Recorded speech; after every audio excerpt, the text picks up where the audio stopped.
Hello, everyone. Welcome to an episode of the Fantasy Slant, brought to you by Pro Football Focus Fantasy. This is your host today, Scott Spratt, stepping into the host chair for the first time, so it should be a pretty exciting show for you. I'm joined by a colleague of mine, Michael Moore. Michael, how are you tonight? Good. How are you, Scott? I'm excellent, and you can tell that we care a lot about fantasy football because here we are talking about it 9:30 on a Monday night instead of watching 24. So, I mean, that's pretty serious devotion. Are you a 24 fan? You know, I used to watch it back when it was on. I haven't caught the new stuff yet, but I plan on it. But I know I'm in Dallas, so for us, Louis a big thing, and it comes on in about 45 minutes. So hopefully it doesn't run into that, or else we may have a problem. Well, let's try to keep it under then, just to make sure that we can get in the television that we really want to watch tonight. Okay. In any case, both Michael and I do a lot of writing for Pro Football Focus Fantasy in the Dynasty section, so we're going to probably lead this Fantasy Slant off with a lot of Dynasty content. Of course, we'll hit on some important news and notes of the day and of the week as well, but to start this week, since we're so recently past the NFL draft, I thought we'd hit it off with some of the rookies that have been drafted, talk about where they landed, what we think of them as players, and what we think of them in terms of their ability to start in the short term.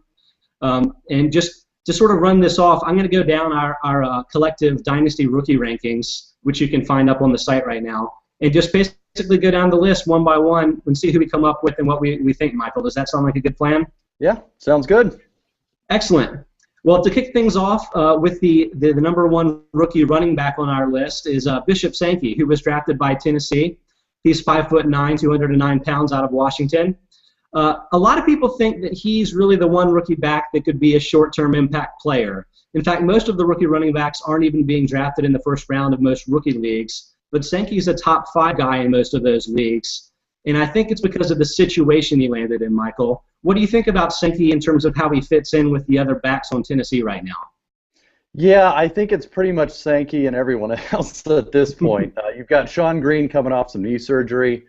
They did bring in Dexter McCluster, but he's going to be used primarily as a passing down back, so I don't think it's a real threat to Sankey's ability to start pretty soon. I mean, quite honestly, the depth just isn't there in Tennessee that I think Sankey probably has the easiest road to start, especially early on.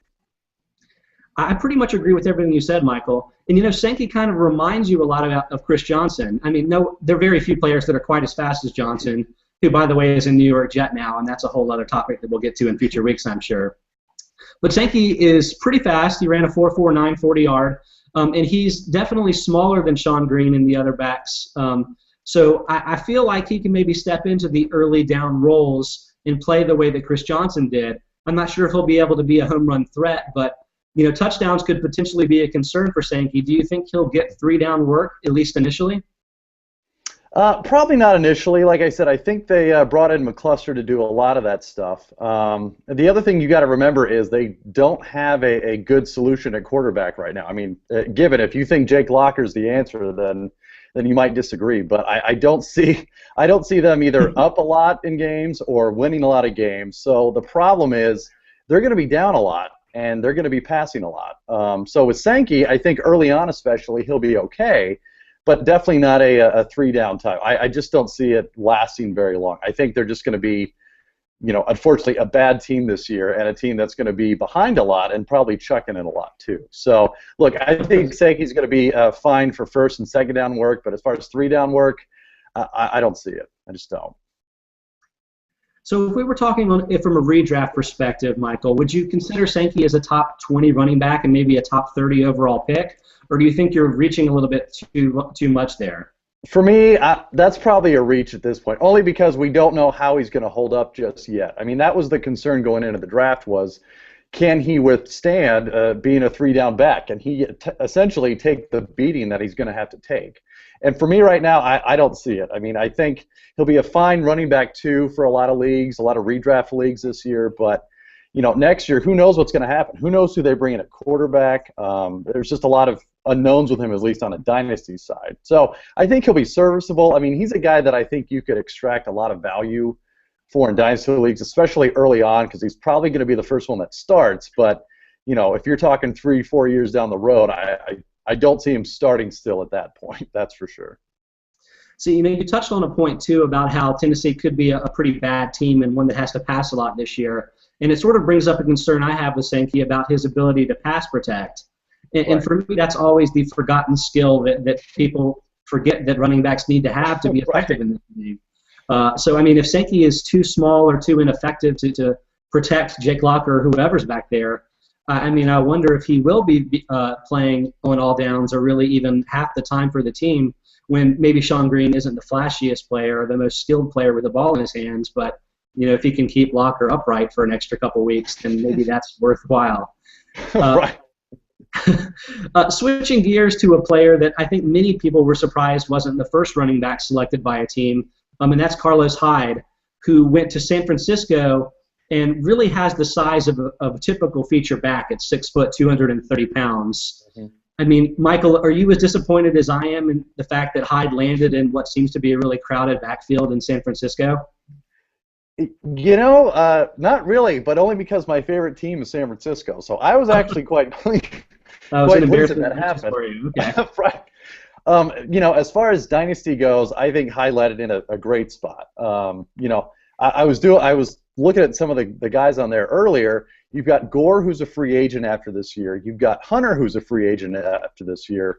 You know, there's a lot of questions about Marcus Lattimore at this point. I mean, is Hyde going to produce probably this year? No, he's not. And for redraft leagues, he's going to be pretty low. But for Dynasty leagues, I would still take him in the late first round, early second if he's still there. I think he's going to be pretty good. I mean, the comparisons I've seen have him compared to Eddie Lacy. I mean, he's big. He's strong, and he's got speed that maybe doesn't quite meet the eye, but it's there. So, you know, I think initially, yeah, he's going to struggle for some carries, but I think by the end of the year, he could be a pretty big contributor. You know, the Lacy comparison is an interesting one for me, and I think it's because the football has sort of changed over the last few years. In previous seasons, you would expect a player like Hyde or a player like Lacy to be picked in maybe the first 10 or 15 picks of an NFL draft. And that just doesn't really happen with running backs anymore. So I'm curious is there any reason to suspect that Hyde may not be capable of being a feature back just because of his draft position as a second-round pick? Or is that just a new NFL trend that we don't really need to concern ourselves about and take Hyde as that potential player? Well, I think you hit on it. I mean, it's a lot to do with the system and with the just the schemes that teams are running now. And you know, you sort of indirectly touched on a very important point for Hyde's case anyway, which is if Jim Harbaugh is not there either next year or the year after that, then it's a whole different ballgame. I mean, he runs a power run offense. So if he's out in San Francisco, which as we saw this offseason apparently is a possibility, then Hyde's value could go way down after that. Because I think their intent is for him to eventually take over for Frank Gore. But, you know, with coaches how they are nowadays, and especially a guy as volatile as Harbaugh, it's not a given that he's going to even be there next year, you know, which could drastically affect Hyde's dynasty value for sure. But, yeah, like you said, if they're not drafted in the first round, it's not a guarantee that they're going to see a lot of playing time, especially early on. You know, I really urge Dynasty owners to not underrate Hyde because of the situation, because it really could change dramatically over the next year. We know that Gore is an unrestricted free agent after this year, and given his workload and history, I have to assume that he will no longer be a feature back at that point if he's back at all on the team. And if Lattimore can't make the full recovery, and to be clear, I love Lattimore as a talent, and I think he probably would have been the first running back in his season had he not been hurt entering the draft process. But, I mean, a year from now, we could be talking about Hyde as the only real healthy, full, capable back on the team. Right. So, other than Sankey, I'm not sure who else is going to necessarily be an impact player in the short term anyway. So I definitely think Hyde is worth your consideration as a late first-round rookie pick. Okay, next on the docket is a player that I know Jeff Ratcliffe loves a lot. We were talking about that a little bit just the other night. Is Devonta Freeman, Atlanta's rookie running back, who's 5'8", 206 pounds out of Florida State. He's a really interesting player because I feel like Steven Jackson has been a little bit of a disappointment, maybe mostly health-related, but then again, the Falcons just in general were a bit of a problem last year and they fell apart. So I'm wondering if Freeman is part of a potential new regime among running backs there. Michael, how do you see, at least in the short term, carries playing out between Freeman and Steven Jackson or anyone else that could maybe be part of that committee? Everything from OTAs is indicating that he's looking pretty good at this point. I mean, I wouldn't be surprised if he, by the end of the season, was handling all the third down duties down the stretch. I mean, you've got Steven Jackson, who, given, is a very good receiving running back, but the question is, how long is he going to hold up? I mean, he only played 12 games last year. He's getting older, obviously, every year. And Atlanta runs a very high-octane offense. I mean, they pass it a ton. And it's just a question on if they want to, put all that load on Steven Jackson or get some fresh legs there in Freeman. Personally, I like Freeman a lot too. I think, he's already got the NFL-ready pass protection, so you can check that off the list. It's just a matter of finding the playing time for him. And I think with Steven Jackson, and as frail as he has been at least lately, it's a pretty good possibility he's going to see some work pretty early on. I mean, I would probably put him third, no lower than fifth as far as running backs go, as far as this rookie class. So in terms of overall rookie rankings, do you think Freeman belongs near the first round, or is he more of a mid or late second round rookie pick? Yeah, for me, I would probably look for him mid to late second round. I think, and we'll touch on this obviously in future podcasts, but there's just a ton of receivers in this draft that I think will do a lot better, at least this year, than Freeman will. But at the very least, I think Freeman's worth a look in the second round because, look, he's probably going to have the best shot behind Hyde and Sankey of contributing this year. And obviously next year is even better. I mean, you've got Steven Jackson who, while, yeah, they could cut him and save, I think it's around $4 million. Even if they don't cut him, he's a free agent after 2015. So it's not like they've got him tied up long term. So for me, yeah, Freeman is looking pretty good. I mean, look, Jacquizz Rodgers has had that position for a while now and just hasn't taken off with it. So I think they finally realized, hey, Rodgers isn't the long-term answer for that spot. I think they got Freeman for that exact reason, and I think he's going to do pretty well with it. I'm a little reluctant to even draw the comparison to Rodgers because Rodgers is just so small. And, I mean, Freeman is 5'8", 206. I mean, he's more or less the same size as Bishop Sankey. So I feel like it's a little, I don't know, disingenuous, I guess, to say that Freeman can only really work as a pass-catching back. And I know that that's sort of his number one skill. And he was a little bit underwhelming in terms of his other tools at the combine and his other pre-draft process. But I mean, it's possible that in the long term, or if Jackson gets hurt in the short term, that Freeman really could be the featured back on Atlanta. And so I think that's interesting. I want to circle back to another, I guess, comparison here. We were talking a little bit about the 49ers. And, Frank Gore was always a very capable pass-catching back the way that Steven Jackson is. Maybe not quite as good of a pass catcher as Jackson, but still very good.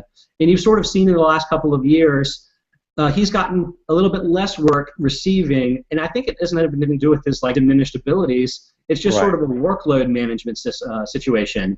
And I wonder if Atlanta might be looking to do something similar with Jackson because he has to take so many of the heavy, the tough inside runs, especially near the goal line. Maybe this is just a way to distribute the work a little bit, and so that's going to help Freeman get some pass catching chances early in his career and maybe play a little bit more than other people think. Do you think Kendall Hunter could be a fair comparison for Freeman in the short term? I think so. I mean, there's always been, a lot of expectations for Kendall Hunter. I mean, even I know in Dynasty leagues, people still consider him pretty highly only because he's in a run-first offense and he's got a lot of talent. But the situation for Hunter now is looking pretty dire. I mean, like we were talking about before, he's a free agent pretty soon. He's still not the top guy there, but I think your comparison between him and Freeman is probably spot on. But the positive for Freeman is there's not a line of guys waiting behind him to take his spot like the 49ers and Lattimore and Hyde. So I think Freeman has he has that spot wide open, and I think he's probably going to take advantage of it. Yeah, I completely agree there. Okay, next on the list, Jeremy Hill is a rookie running back for Cincinnati. 6'1", 233 pounds out of LSU. Now, I mean, I guess it's a little paint by numbers analysis here to say that Hill can just step in and be what Ben Jarvis Green Ellis was for the team. But Michael, can Jeremy Hill step in and be what Ben Jarvis Green Ellis was for the team? He's stepping in. Honestly, I think to a good situation. I mean, he's not going to be asked to carry the load. He's not going to be asked to do a lot of passing down stuff. That's clearly Gio Bernard's role there. I think Jeremy Hill has a very good shot to contribute pretty early. And, if the reports are any indication, he's already passed Ben Jarvis Green Ellis on the depth chart. Now, given it remains to be seen if that lasts all the way to the season, but at least initially, he's getting a lot of work with the second team there. And I know coming out of college into the draft, I mean, he had the measurabilities of a feature back that can be very productive. So I think, for me, it would probably be in that same spot as Freeman as far as a mid to late second round in dynasty drafts, because I think he's going to get the work early on. Now, long term, is he going to be a feature back, a 3-down back? No, probably not. And then definitely not in Cincinnati with Bernard there. But I think he has as good a shot as anybody to contribute pretty early, behind Sankey, that is. Yeah, I think that's a really important point, Michael. It's that it sort of depends on your team composition exactly whether you want a Hill type of running back or a Freeman type of running back, because I don't really see Hill as really a long-term top 10 running back of having any chance of that. I mean, I guess he could have the 10 or 12 touchdown year that could elevate him to that level, but he seems to be sort of a straight-ahead runner without the fullness of his game that could make him be an Eddie Lacy type of player. Right. And that's going to probably fit in very well on the Bengals, considering the type of player that Gio Bernard is. But he's really a low ceiling, high floor type of player in my mind. Right. And so, if you're kind of running a little low on running backs in your dynasty league, I think Hill is he makes a lot of sense as a mid to second round pick that you can step in and play potentially as a flex this year, and maybe not expect him to ever be much more than that. Right. And I think, by mid-season or even the end of the season, you can probably get a lot of value for him because, like you said, he might get a lot of touchdowns just be as a factor of that offense. And you could turn that into something, that has maybe a little higher ceiling than he will. Because, like you said, he's not going to be a feature back, at least as long as he's in Cincinnati. Very true. Now, Ben Jarvis Green Ellis, I want to mention, is an unrestricted free agent after this season, but there's a chance that Hill could supplant him as soon as this year. As you said, reports are sort of coming out that Hill looks like the better player, and that's probably not too much of a surprise. But I want to touch on Hill's impact on Gio Bernard, Giovanni, and I also want to mention sort of a comparison here, because the Steelers brought in LeGarrette Blount, and I know that I guess you could argue whether or not Hill and Blount are similar type of players, but I'm curious, how do you think these two guys coming in affects the overall draft stocks of Giovanni Bernard and Le'Veon Bell for the Steelers? Does it dampen your opinions of them? Does it maybe take them out of your top 10 running backs if they were there in the first place? It doesn't at all. And everything that I've followed has said, hey, they're going to get 6 to 8 carries, which that's fine. I mean, that may mean Gio and Le'Veon Bell get maybe 18 to 20 carries a game. But they're still going to be there on first and second down. They're still going to be catching some balls out of the backfield. If anything, it probably could look a little good for you if you sort of sold that to somebody in your dynasty league as, oh, hey, you don't want Bell. He's got Blount behind him. He's going to take all the touchdowns. For me, I mean, Bell and Bernard are still going to be top 10 running backs, especially in dynasty leagues. The guys behind them don't affect my feelings on them whatsoever. Okay. I think I feel the same way. I'm a little less sure of Le'Veon Bell, who I lower a little bit in my overall rankings, because really so much of his value was because of the extreme volume that he got. And, maybe it's just the smart thing for the Steelers to do to sort of limit that workload. But I think the fact that he caught so many passes last year, that sort of insulates him from the overall bust risk. So I feel pretty good about him too, but I'm completely on board with Giovanni Bernard as really a top 10, if not a top 5 running back, because I just feel like even with the smaller workload, he can be so effective with everything he can do on the field.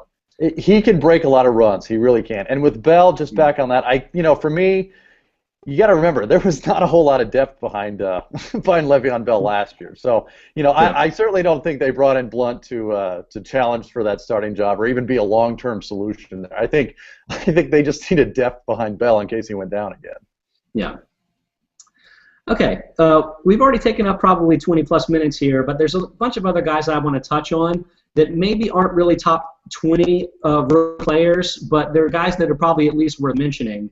So maybe go a little bit quicker through these guys. I'll start with Trey Mason, who lands in St. Louis, who obviously found a tremendous player last year in the draft.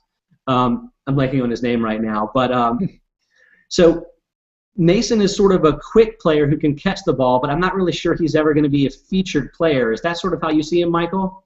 Yeah, I mean, you got Zach Stacy there, Stacey, thank you. who can carry the load. And look, I think anyone that pretends that Zach Stacy's not going to be a workhorse there is just kidding themselves. I mean, he's proven he can do it. Trey Mason, I think they brought in to sort of be kind of a change of pace guy. I mean, he's got to work on his pass protection, that's for sure. Mm-hmm. But I think they like his speed. I think they like what he did at Auburn.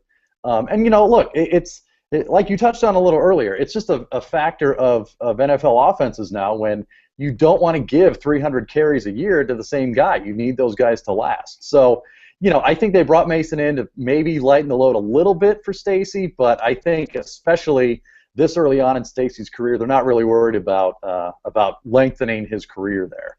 I think they probably saw pretty good value in Mason. I mean, he was drafted. He slipped a little bit, but not too far.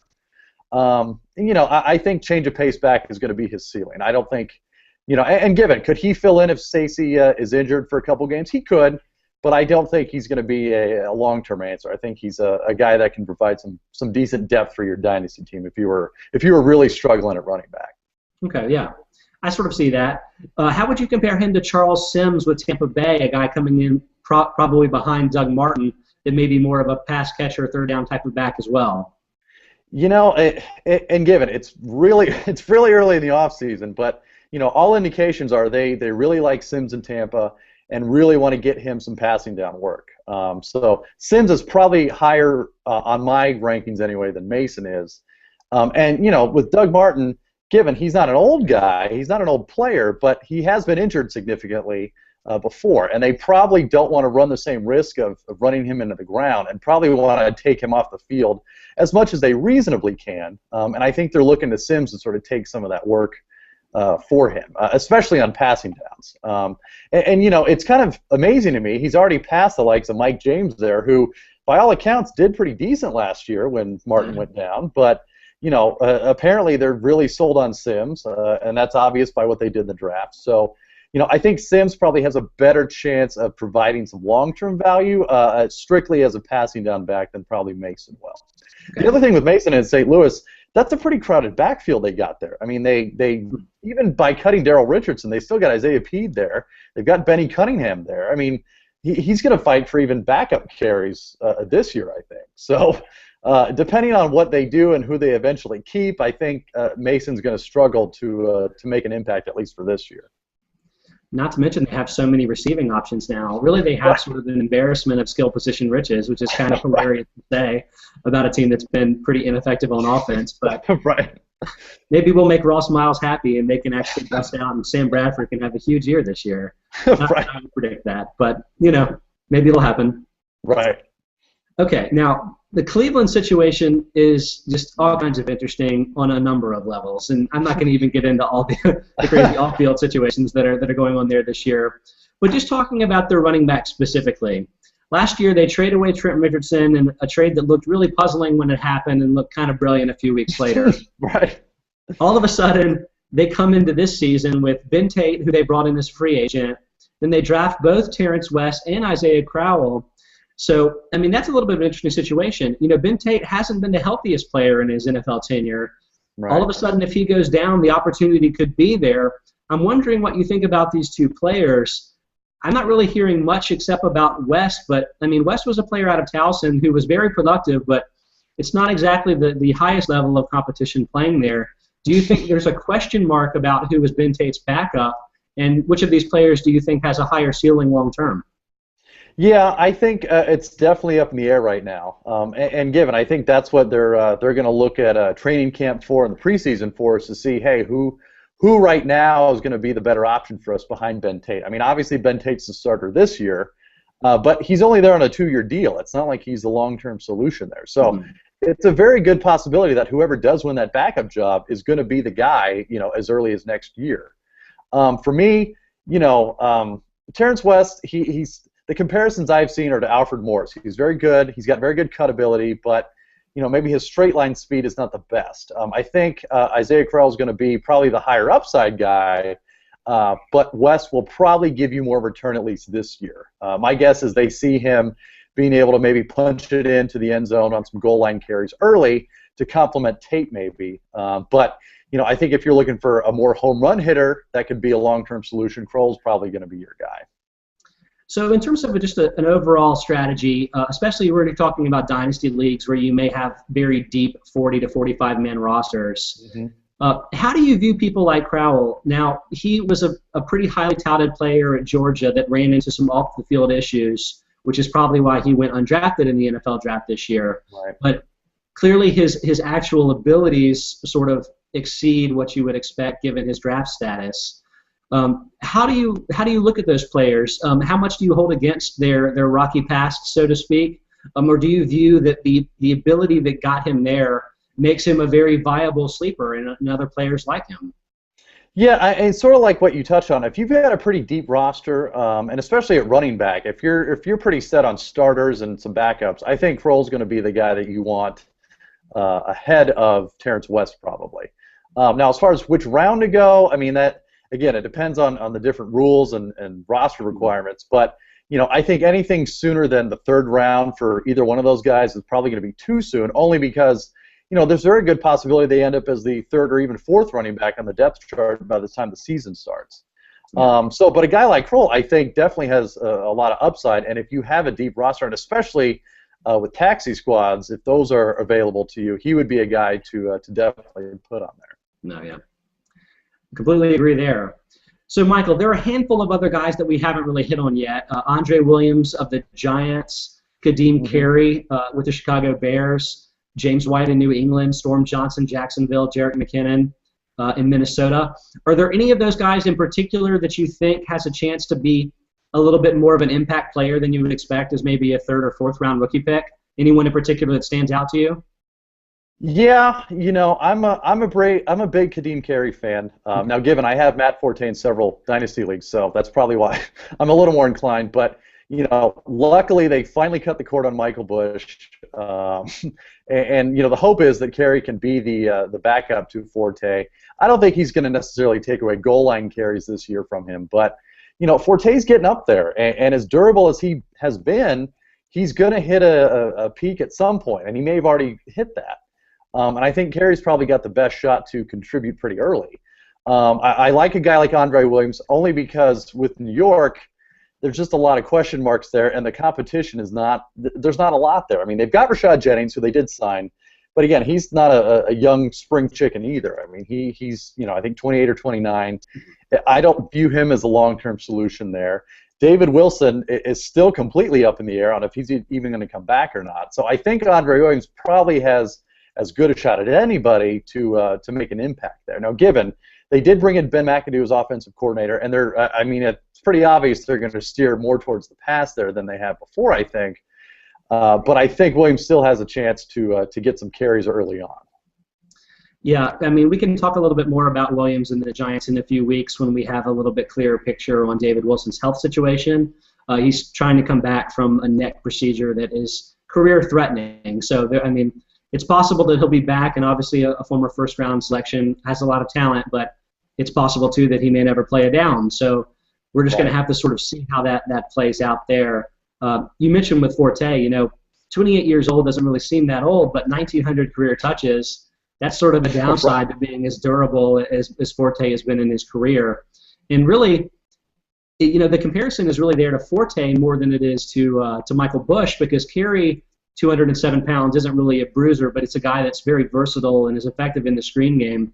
I'd like to see him running a sort of similar role to Matt Forte in the long term. In the long term, maybe sooner than you would expect. I mean, we've seen that sort of thing happen to players that seem durable. Maurice Jones-Drew comes to mind, where the cliff can just come quickly. Right. Okay, well, I think we got through a pretty good list of guys here. I mean, if we hit the wide receivers in future weeks, we may have to break that into multiple episodes. But I think we did pretty well with hitting on the major rookie running backs that are going to be drafted this year. So I think that was a pretty fun first episode of the Fantasy Slant with you, Michael. Do you have any final thoughts?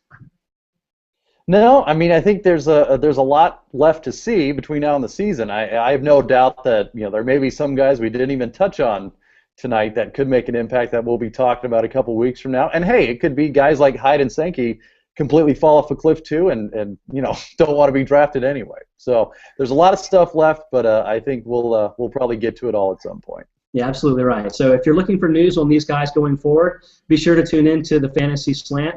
Michael and I will be here every week, hopefully on Mondays or Tuesdays, and then other people from PFF Fantasy will be doing shows. So keep tuned in to us to hear the great news, and we'll bring you some more Dynasty goodness. So thanks so much for joining me today, Michael. And this is the PFF Fantasy Slant signing off.